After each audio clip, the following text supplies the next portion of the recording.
우리 주변의 화제의 주인공, 화제의 인물들을 만나는 시간이죠. 2주의 인물.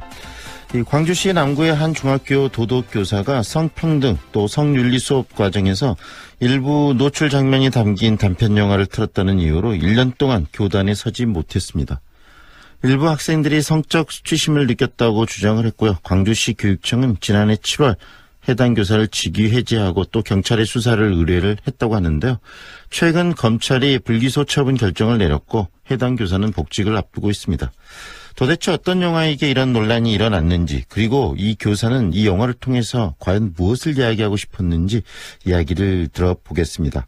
배이상은 교사 연결돼 있습니다. 안녕하세요, 선생님. 네네, 안녕하십니까. 네. 예, 반갑습니다. 1년 동안 그 수업에서 틀었던 영화 때문에 교단에 서지 못하셨는데 최종 검찰이 불기소 결정을 내렸습니다. 이 1년의 과정을 겪으시면서 어떤 생각이 드셨어요? 불기소를 확신했습니다. 네. 하지만 교육청이 경찰에 수사한 지 13개월 만에 나온 결정이거든요. 네. 검찰에서만도 11개월이었으니까요. 너무 늦어져서 혹시나 하는 조바심도 있었는데 한결 마음이 편합니다. 네. 예. 검찰이 불기소 처분 결정을 내린 그 이유, 근거는 어떤 겁니까? 교육청이 수사 의뢰한 학생들의 신고 설문이 저의 도덕 수업 중에 발언 몇 가지 하고 네. 수업 자료로 쓰인 억압받는 다수라는 영상이었습니다. 네. 수업 중 발언에 대해서는 증거 불충분으로 혐의 없음이었고요. 프랑스 단편영화 억압받는 다수에 대해서는 성차별에 대한 인식 변화를 위해서 교육 목적으로 사용했다는 것과 아동학대라고 비칠 만한 교사의 부정적이고 악의적인 태도를 찾아볼 수가 없었다는 것이 불기소의 이유였습니다. 네, 일단 문제는 없었다, 교육과정에. 이렇게 지금 검찰은 판단을 한 거네요. 그렇습니다. 그렇다면은 이 억압받는 다수라는 영화가 어떤 영화입니까? 네, 11분짜리 프랑스 단편영화인데요. 네. 성차별의 현실을 미러링 기법으로 폭로하면서요. 우리가 알고 있는 성차별의 단면들이 종합된 생생한 삶의 모습을 보여주거든요. 네. 여학생들한테는 자신들이 겪는 성차별에 대해서 깊은 생각을 이끌어주고 네. 남학생들에게는 각각의 성차별이 종합된 여성의 삶의 그 일상을 입체적으로 느끼게 해주는 거죠. 네. 그런데 이제 묘한 것은 우리들이 쉽게 접하는 코믹한 멜로 영화에서는 여성들이 겪는 성차별을 자연스럽게 지나치거든요. 네. 근데 이 영화처럼 미러링 되어가지고 남성이 겪는 차별이나 남성이 여성에게 겪는 폭력은 매우 이상스럽고 이제 불편하게 느껴지는 거예요. 네. 학생들이 불쾌하게 느끼는 지점이었죠. 네. 제가 이 영화로 인해서 직위해제된 것을 전해 들은 영화의 제작자 엘레노 프리아 감독이 저희 학교 학생들에게 편지를 보냈어요. 네. 마지막에 이렇게 끝나는데 한번 읽어보겠습니다. 부디 의미 없는 싸움을 멈춰주세요. 대신 차별과 싸우세요. 여성들을 희롱하는 것에 대항해 싸우세요. 여성을 향한 폭력과 성차별에 대항해서 싸우세요. 강간의 문제와 싸우세요. 하지만 당신에게 성차별과 성희롱에 대한 정보를 주고자 했던 사람과 싸우느라 시간을 낭비하지 마세요. 그 사람들이야말로 당신에게 힘을 주고자 하는 분들이니까요. 네. 미러링 기법이라는 게 선생님 어떤 겁니까? 남성과 여성들의 어떤 역할들을 서로 바꿔서 좀 더 어떤 상황들을 냉정하고 차갑게 인식하도록 만드는 그런 영화적 기법이 미러링 기법인가요? 예, 그렇습니다. 이 여성들이 남성이 보통 지금 지배하는 어떤 세상에서 여성들의 모습을 우리가 느끼잖아요. 그런데 이 영화에서는 여성이 지배를 하죠, 세상을. 그리고 남성이 그 속에서 여성의, 즉 우리가 보통 평상시에 여성의 역할을 맡고 있습니다. 그러면서 느끼는 차별들이 그대로 이렇게 드러내는데 훨씬 눈에 쉽게 다가오죠. 네. 이 영화를 이 수업 시간에 우리 선생님께서 틀어야 되겠다라고 생각하고 틀게 된 그 이유가 있으실 것 같아요. 왜 이 성평등의 문제를 다룰 때 이 영화가 가장 적절하다고 판단하셨는지도 얘기를 좀 해주세요. 예. 아무래도 이 영화가 보면 이제 우리가 중학생들 같으면 차별이라고 하는 것을 하지 않는 건 당연하다고 알고 있죠. 근데 사실 어떤 것이 차별인 줄을 사실 아는 것은 시간이 오래 걸리는 작업이거든요. 네. 예. 그래서 대체로 자기가 존중받지 못하는 것에 대해서는 다들 기분 나빠하고 또는 분노하지만 사실은 자기의 일상이 또 자기가 갖고 있는 일반적인 습관들이 사실 차별 속에 길들여지는 모습이라는 것을 알기는 어렵죠. 네. 그리고 차별이라는 것과 폭력이라고 하는 게 사실 어떻게 보면 종이 한 장 차이거든요. 네. 예. 그런데 그 차별과 폭력의 관계 또는 일상의 차별의 모습을 이 영화는 굉장히 아주 조밀하게 11분짜리인데 아주 긴밀하게 보여주고 있습니다. 네. 예, 그런 점에서 이 영화를 선택했었습니다. 예.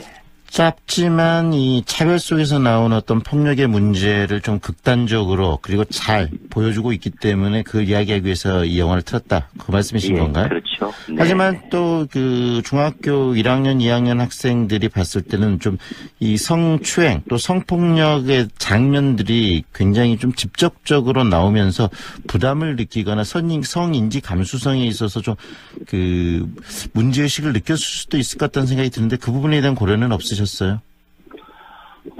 학생들이 사실은 뭐 이렇게 도덕 수업 시간에 네. 뭐 이런 것뿐만 아니라 현실의 불편한 이야기를 많이 사실 접하게 되는 게 도덕 시간입니다. 네. 만약에 현실의 불편한 이야기를 전해지지 않으면서 정의라거나 또는 민주주의라거나 또는 양심이라거나 이런 이야기를 그냥 이렇게 우리가 배우게 된다면 네. 그건 또 어떻게 보면 또 도덕 교과서 같은 소리 하지 마라 이런 말처럼 되게 꼰대 같은 느낌으로 네. 전해듣게 되죠. 반면에 이제 현실의 불편한 이야기를 이렇게 접하게 되면 상당히 마음속에 갈등이 생기게 되고 네. 왜 저런 걸 우리가 알아야 되나 이런 고민들도 하게 됩니다. 네. 그래서 사실 앵커님 말씀하신 것은 어찌 보면 우리가 네. 도덕 시간에서 1년 내내 계속 반복되는 그런 불편함입니다. 예, 피해가야 될 문제가 예. 불편한 부분들 우리 사회가 좋은 것만 있는 건 아니기 때문에 불편하고 문제가 되는 것들을 제대로 까발려보고 그다음에 제대로 된 시선을 가지고 분석하면서 우리 사회에 대한 제대로 된 인식들을 가져가게 하는 게 이 도덕 수업이다. 바로 그 말씀이시네요. 예. 그런 것들을 공론화해서 같이 고민해보는 거죠. 각각 개개인이 생각하는 게 아니라 네. 함께 생각해서 함께 서로의 생각의 차이도 느껴보고 또 그것을 가지고 서로 공동으로 어떻게 대응할 것인가를 또 그것을 위한 어떤 서로의 간극이 있구나 이런 것도 느끼는 것이 바로 도덕 수업이죠. 네, 바로 이런 부분들 특히 교육의 현장에 계시는 교사분들도 많이 공감을 하셨을 텐데 광주시 교육청들은 이것에 대해서 굉장히 부정적으로 판단을 했습니다. 광주시 교육청은 왜 그런 판단을 했다고 생각하세요? 교육청은 어떤 면에서 보면 제가 느끼기로는 민원맹신주의였어요. 네. 예, 지나칠 정도로 그래서 사실 교과 수업 내용이었음에도 불구하고 네. 예, 교사가 학생과 사사로운 이야기를 하는 것이 아니었어요. 예, 근데 교육 과정에서 정해진 성윤리 교육 과정에서 정해져 있는 필수 학습 요소들을 설명하고 네. 그와 관련된 이야기를 하는 것임에도 불구하고 기본적인 사실 확인 절차를 하지도 않았고 예, 본인 소명을 법적으로 정해져 있는데도 불구하고 네. 예, 본인 소명을 듣지도 않았습니다. 그냥 그저 학생들의 설문지가 다수 몇 장 나왔다는 것, 네. 예, 그것만으로 사실 확인이 끝났다라고 생각하는 좀 이런 방식이 어처구니 없는 일을 만들었지요. 장애국 교육감, 진보 교육감이라고 이야기를 하고 있지만 교육 현장에서의 그런 일어난 여러 가지 문제들을 처리하는 방식은 굉장히 구태의연했다 이렇게 인식을 하고 계시는 거네요, 우리 선생님께서. 네, 상당히 그것들에 대해서 많은 선생님들의 상실감과 지역의 시민들의 상실감도 굉장히 크지요. 네.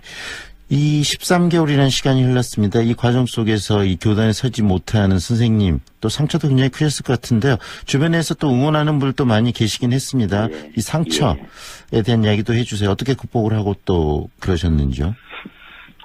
사실은 이게 시간도 너무 길었고요. 예. 정상적인 수업을 했던 제가 왜 13개월 동안이나 이렇게 학교에서 멀어져야 했는지 이해하기 어려웠는데요. 예, 사회적인 또 경제적인 이런 상처들이 굉장히 사실 컸습니다. 네.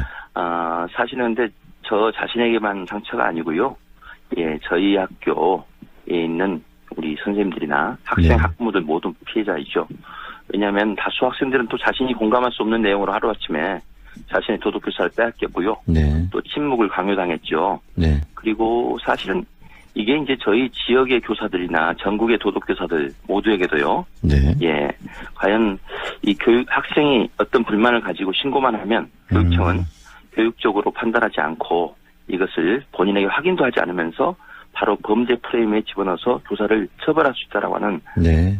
위험한 강박관념을 교사들에게 심어줬다는 것이 굉장히 사실은 큰 상처죠. 네. 이런 조건에서는 사실 성평등 교육이나 민주시민 교육이라고 하는 것 자체가 불가능해지거든요. 네. 예. 이야기를 들으면서 선생님과 이 사회의 불편한 부분을 좀 더 냉정하고 차갑게 들여다보는 시간이 바로 교육이라는 부분에 대한 그다음에 또 그것을 풀어가는 광주시 교육청의 행정행위의 구태의연함 이 두 가지가 그 화두로 남은 것 같은데 이런 문제를 교육 현장에서 어떻게 좀 해결해야 되는가 장기적인 우리의 과제가 아닌가 생각이 듭니다. 짧게 한 말씀 해주세요. 이번 사건은 사실 교실 수업의 오해와 갈등을 교육청이 교육적으로 해결하지 않고요.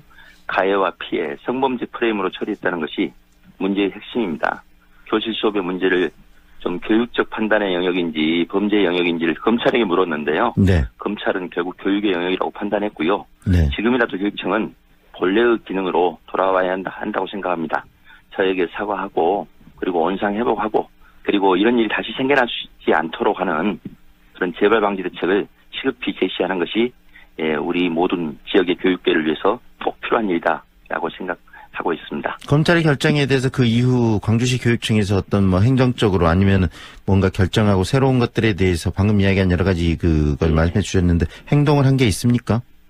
교육청은 아무 판단도 아직 하지 않고 있습니다. 그냥 검찰이 직위제를 불기소 처분을 했기 때문에 직위제를만 이제 종료된 거죠. 그리고는 그냥 행정적인 조치만 취하고 있지 그동안의 13개월에 대해서는 어떠한 언급도 없고 사과도 전혀 하지 않고 있는 상태입니다. 이 문제가 어떤 식으로 정리되는지 저희들도 관심을 좀 갖도록 하겠습니다. 오늘 말씀은 여기까지 들을게요. 고맙습니다. 네네. 감사합니다. 지금까지 배이상헌 교사와 함께했습니다.